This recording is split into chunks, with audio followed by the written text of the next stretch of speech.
So, Bob, we've both been longtime residents here in Branchburg for a while, and we've served together for 6+ years on the governing body. Let's talk a little bit about our observations of what Branchburg is like, because Branchburg is a uniquely shaped town, right? So if you think of the geometry of the town, it's like 2.5 miles wide and 11 miles long. 11 miles long. So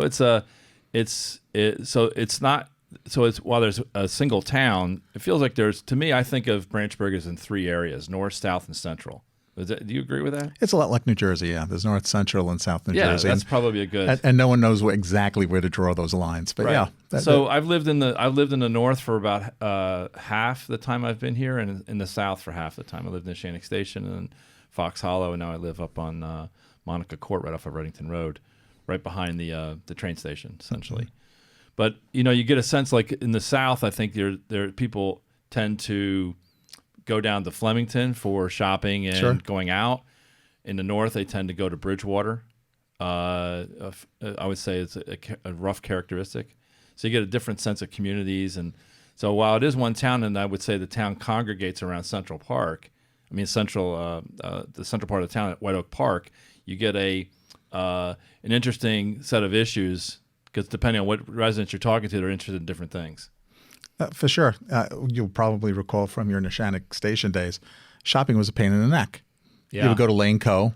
That was a 20-minute ride. Yeah. Or you could go to ShopRite in Flemington. That was about a 20-minute ride. Or you go to ShopRite in Hillsborough. That was a 20-minute ride. And everybody applauded the Wegmans that showed up. And at times, people battled over the ShopRite that came to Branchburg, but a lot of Branchburg residents enjoy that shopping plaza. Yeah, so like I said, I've been here since '91, and in many ways, I was getting here at the tail end of some pretty rapid growth. Mm-hmm. The town had lost one of the builders' remedy lawsuits that came out, and we saw a rapid expansion from the population. If I got my numbers right, it was probably around between 8,000 and 9,000 in the late '80s, and then by the time it got to '98. When I got on the township committee, it was up to 15,000. We almost doubled. Now, those properties that were builders' remedy lawsuits, that was what, Whiten Hills? Yeah. Old Town? Yeah. Was Cedar Brook one? I think so, yeah. So, and again, we're going to talk about this in detail in some of the questions in the Q&A part we do. But the builders' remedy lawsuits basically takes it completely out of the township's hands. So this Mount Laurel development seems to leave the problems in our hands, meaning – as you could, recall from recent events, Old Town with parking, right? Right. Well, it was a builder's remedy lawsuit. The width of the streets were out of our control. Yeah. So it became narrow. Sidewalks, snow clearings, a pain in the neck. Right. So all of that was a gift from the judicial branch. So we lived. Well, I came on the back end of that, and so those builder remedy lawsuits have really haunted us from. We don't ever want to repeat that. And I think in a lot of ways, we try to avoid that through this whole affordable housing issue, which is, by the way, one of the first issues I got involved with in '98 when I got on the committee, and it's been it's literally on the agenda in our executive session every single week for 20 years. So it's not like this just popped up. Now, what's recently that's driving people crazy is, the legislature and the governor basically walked away from it by disbanding COA. Legislature didn't do anything. They've abdicated. Sure.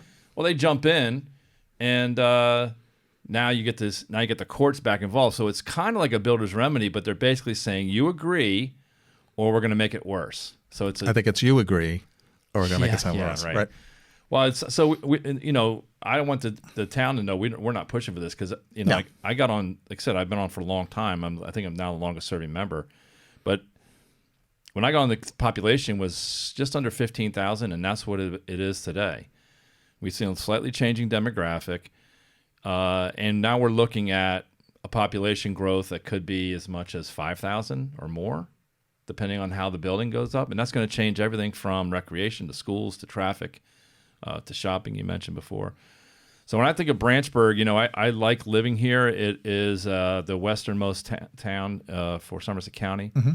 It's great location in terms of people having jobs in New Jersey and New York. You can commute, and I've always viewed,